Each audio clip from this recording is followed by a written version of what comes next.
dicelupkan dalam anggur asam pada sebatang hisop, lalu menunjukkannya ke mulut Yesus. Sesudah Yesus meminum anggur asam itu, berkatalah dia, "Sudah selesai." Lalu ia menundukkan kepalanya dan menyerahkan nyawanya. Belajar di ayat yang ke-30. Sesudah Yesus meminum anggur asam itu, berkatalah ia, "Sudah selesai." Lalu ia menundukkan kepalanya dan menyerahkan nyawanya. Kembali kita merenungkan dan mengingat kembali peristiwa 2000 tahun yang lalu, peristiwa penyaliban Yesus Kristus. Penyaliban adalah bentuk satu hukuman yang paling tinggi. Dan mungkin selama ini kita lihat dalam film-film itu masih dilihat bahwa Yesus masih berpakaian. Tetapi yang sebenarnya bahwa penyaliban Yesus benar-benar ditelanjangi. Yesus dipermalukan dengan sangat luar biasa. Kita nonton di TV, apa yang kita nonton itu belum seberapa dengan yang sesungguhnya penderitaan Yesus. Ketika saya ada di Israel, saya melihat tempat di mana Yesus dimasukkan di dalam satu gua atau seperti sebuah penjara yang dia dimasukkan ke dalam, dan tempat itu begitu sangat-sangat tinggi. Dan di sisi kiri kanan itu karang-karang, batu-batu yang tajam yang dia keluar, dan tempat itu kecil saja dan begitu tinggi sehingga melihat bahwa begitu Yesus dijatuhkan secara manusia, pasti dia akan hancur, pasti dia akan remuk, pasti badannya akan patah-patah dan luka di sana sini. Dan Yesus lakukan itu karena apa? Karena dia mencintai umat manusia. Penyaliban, cambuk. Kita mengingat kembali cambuk yang diberikan kepada Yesus, yang dipukul ke tubuh Yesus oleh orang Romawi. Itu dengan dia pakai tangkai dan di depannya itu ada tali yang di dalam tali itu ada ditaruh seperti besi, seperti mereka pakai tulang dari domba, jadi seperti cambuk begini, lalu setiap ini dipasang jadi seperti besi tajam di sini. Yang besi itu ketika dia kena, dia tarik, maka daging yang tercabik. Dan kalau orang Yahudi yang menghukum itu ada batasan, adalah 39 sampai 40 cambukan. Tetapi yang menghukum Yesus bukan orang Yahudi, tetapi orang Romawi. Orang Romawi itu mereka tidak pakai aturan. Sesuka mereka mau cambuk berapa puluh kali terserah mereka, sepuas mereka. Dan saat itu Yesus dicambuk oleh orang Romawi. Dan ada dua orang yang bergantian untuk mencambuk Yesus. Dan kita bisa bayangkan saat ini tutup mata jasmani dan merenungkan bagaimana setiap cambukan demi cambukan, setiap tarikan dari cambukan itu ada daging-daging yang keluar. Ketika Yesus harus mengalami bukan dengan berpakaian, tetapi tubuh yang ditelanjangi, sudah dipermalukan, sudah ditelanjangi, dan dia harus duduk, dan dia harus membungkuk, dan setiap pukulan, saudara, ketika pukulan, kita dapat satu pukulan, contoh kita dapat satu pukulan atau cambukan. Ketika ada cambukan berikutnya, tempat cambukan yang pertama itu akan terasa pedis yang luar biasa. Apalagi ini yang dicambuk yang tidak tahu berapa puluh kali cambukan itu turun ke tubuh Yesus. Ya. Karena itu ketika kita buka di dalam Lukas, kita buka dalam Lukas 22 ayat 44. Lukas 22 ayat 44. Di sana dikatakan, ia sangat ketakutan dan makin bersungguh-sungguh berdoa. Peluhnya menjadi seperti titik-titik darah yang bertetesan ke tanah. Kenapa sampai bisa seperti titik-titik darah? Itu karena Yesus sangat ketakutan. Yesus sangat ketakutan karena dia tahu bahwa apa yang akan dia alami setelah malam itu sesuatu yang sangat-sangat sadis, sesuatu yang sangat-sangat luar biasa, penderitaan, penyiksaan yang tidak ada lagi peri kemanusiaan. Belum pernah ada manusia yang berdoa ketakutan sampai keluar darah. Tetapi firman Tuhan katakan, Yesus dia berdoa sampai peluhnya seperti tetesan darah, titik-titik darah. Berarti dia secara manusia, dia sangat ketakutan menghadapi penyalipan, penyiksaannya. Apa yang dia lakukan? Karena dia taat kepada Bapa. Dia lakukan karena dia taat kepada Bapa. Karena Bapa tidak mau umat yang dia ciptakan itu binasa. Umat yang dia ciptakan itu tinggal dalam lautan api, tinggal di dalam neraka. Dia mau kita semua yang dia ciptakan itu masuk dalam kerajaan sorga. Allah tidak pernah merancangkan kejahatan bagi manusia.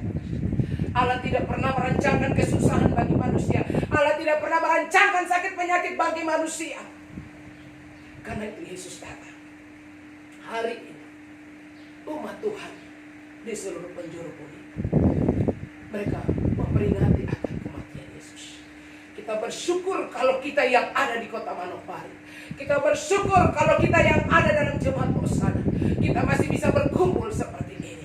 Sedangkan orang di luar sana dalam situasi ini, situasi yang ketakutan dengan adanya virus, mereka tidak bisa bersama-sama. Ada yang saat ini mereka berduka cita karena orang yang mereka kasihi harus meninggal karena wabah ini. Kita melihat peristiwa bahwa bukan lagi 1-2 orang, tetapi sudah ribuan, bahkan mungkin ratusan ribu orang yang mati.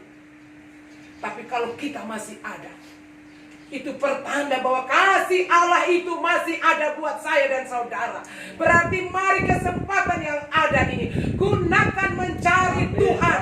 Gunakan mencari Tuhan. Jangan sia-siakan waktu yang ada. Kita tidak bisa membalas. Saudara, ketika Yesus kita baca dalam firman Tuhan, sebelum dia disalibkan, bukan dengan mudah. Dia harus dipukul, kepalanya dipukul, wajahnya diludahi, dia dipermalukan di pinggir jalan, bajunya dilepaskan, ditelanjangi. Hanya untuk saya dan saudara. Dengan apa akan kita balas? Dengan apa akan kita balas kebaikan Tuhan, pengorbanan Tuhan yang begitu sangat-sangat luar biasa?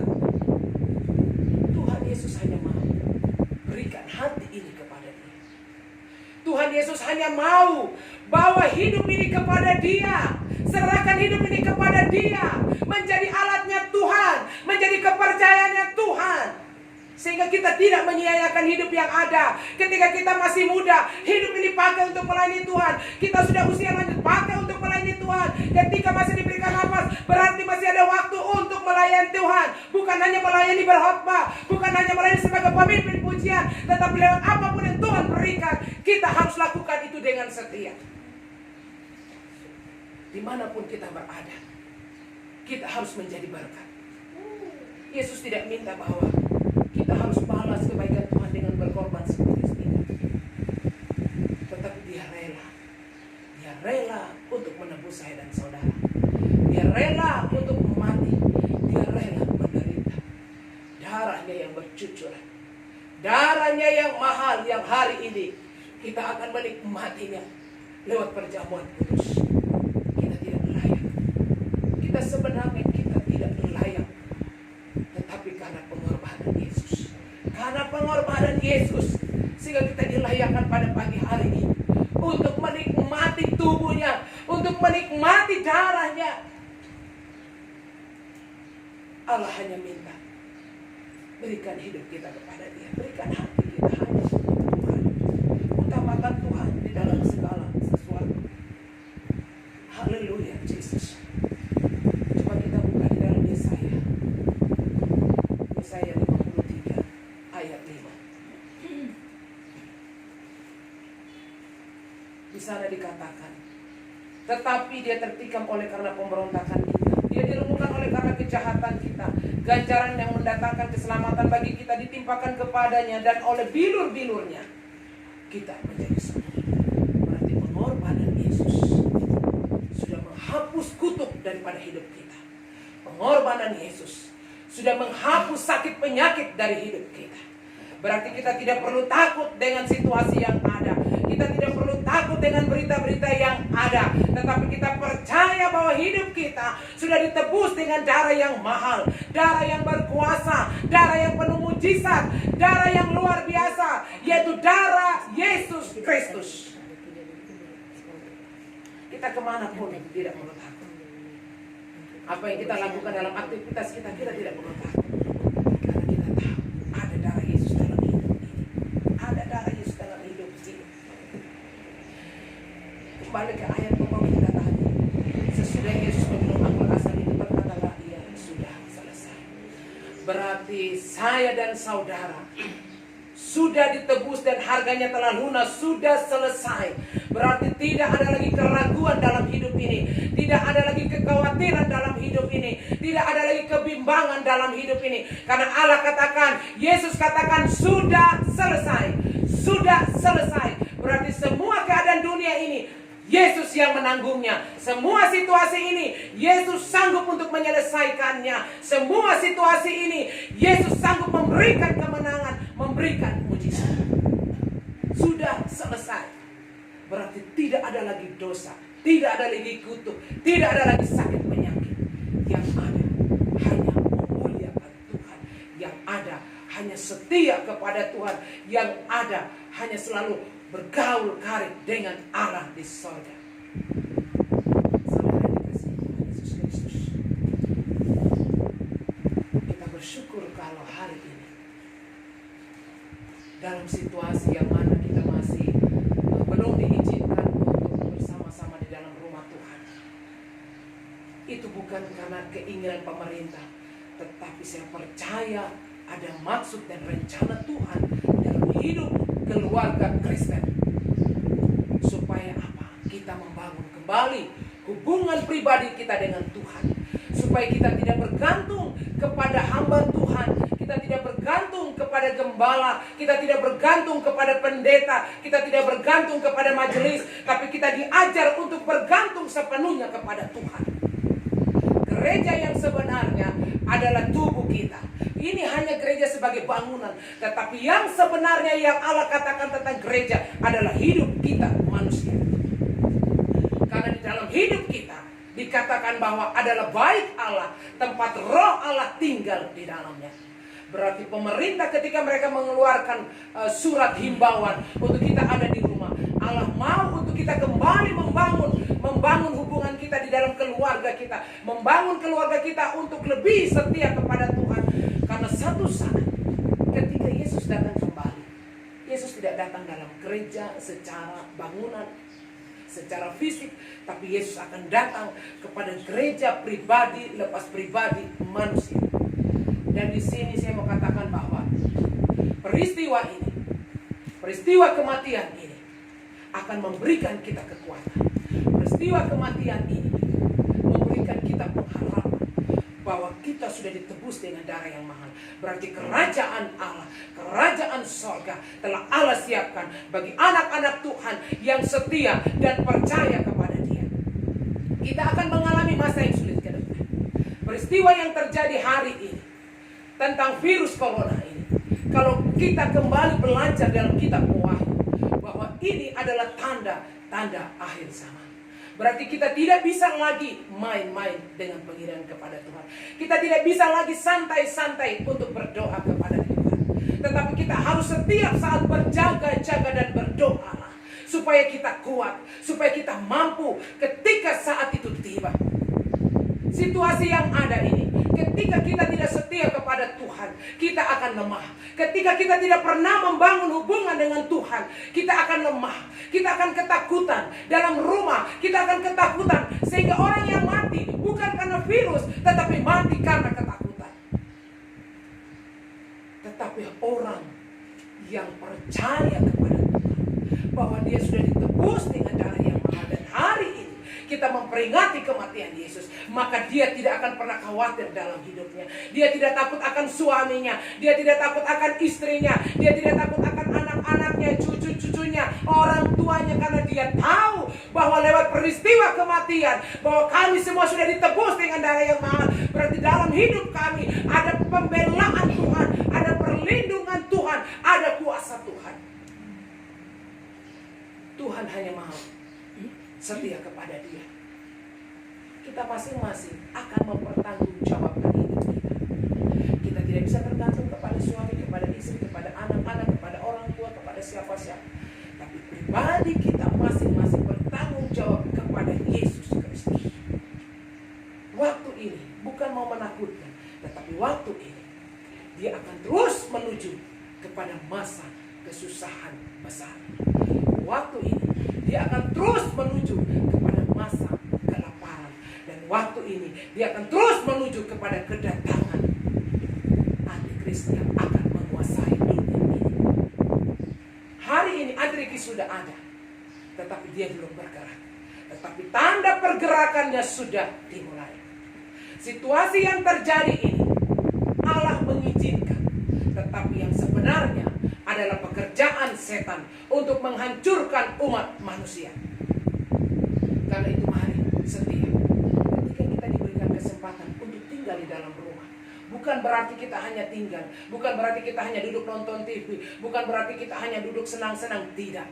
Tetapi ketika kita diizinkan tinggal dalam rumah, berarti Tuhan mau untuk kita terus membaca firman Tuhan. Tuhan mau untuk kita membangun hubungan dengan Tuhan. Kalau selama ini ketika kita bebas di luar sana, mungkin waktu kita kepada Tuhan bisa hanya 5 menit, bisa hanya 10 menit. Tetapi ketika kita diharuskan dalam rumah, berarti ada tujuan, ada rencana Tuhan dalam hidup anak-anaknya. Tuhan mau untuk kita kembali membangun hubungan dengan Tuhan, kembali membangun mesbah kita dengan Tuhan, membangun pujian penyembahan kita dengan Tuhan. Kalau selama ini karena kesibukan, seringkali orang bilang saya sibuk, saya kerja dari pagi sampai sore, saya tidak ada waktu untuk beribadah, saya sibuk karena banyak kegiatan, banyak proyek dan lain sebagainya, sehingga saya tidak bisa beribadah, saya tidak bisa doa peluap, saya tidak bisa doa rayon-rayon, doa pelprim, pemuda dan lain sebagainya. Tetapi Allah izinkan ini supaya kita bisa punya waktu yang banyak dengan Tuhan. Dari setiap peristiwa yang terjadi,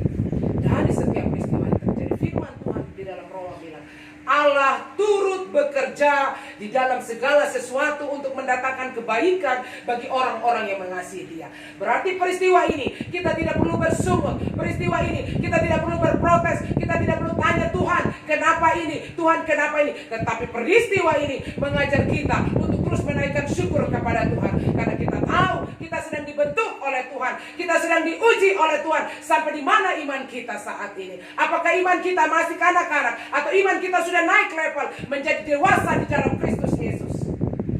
Tuhan datang, Dia angkat adalah gereja Tuhan, orang-orang yang dewasa.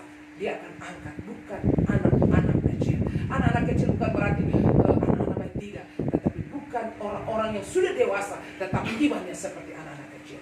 Lewat peristiwa kematian ini, kita kembali diingatkan oleh Tuhan betapa pengorbanan Yesus, betapa penderitaan Yesus, betapa penyiksaan Yesus yang begitu sangat-sangat mengerikan, sangat-sangat sadis. Karena apa? Karena Yesus mau tidak ada umat yang binasa. Yesus mau tidak ada orang yang tinggal di lautan api, tetapi Yesus merancangkan hidup bersama dengan Dia di dalam kerajaannya. Karena itu, mari, ayo firman Tuhan, kita tetap setia kepada Tuhan. Amin. Haleluya. Cari Tuhan, cari Dia selama Dia berkenan.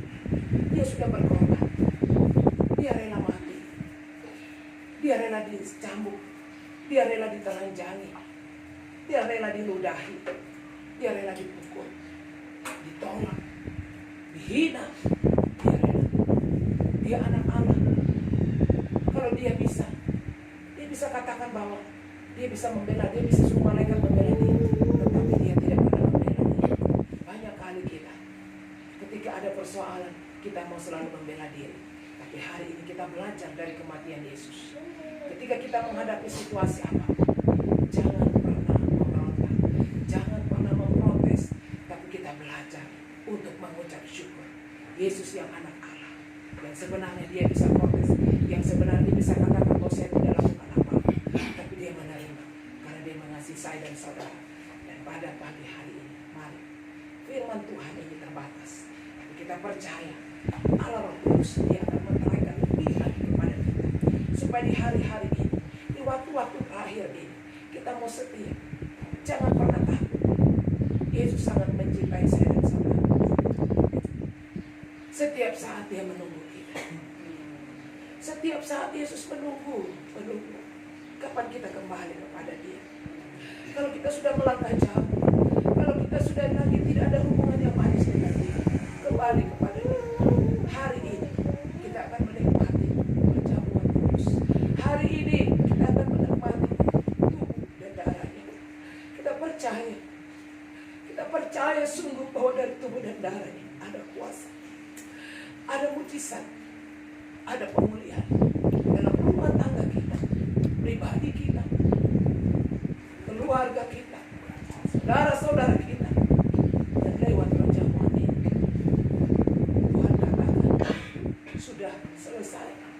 Berarti segala kutuk, segala masalah, segala persoalan sudah selesai.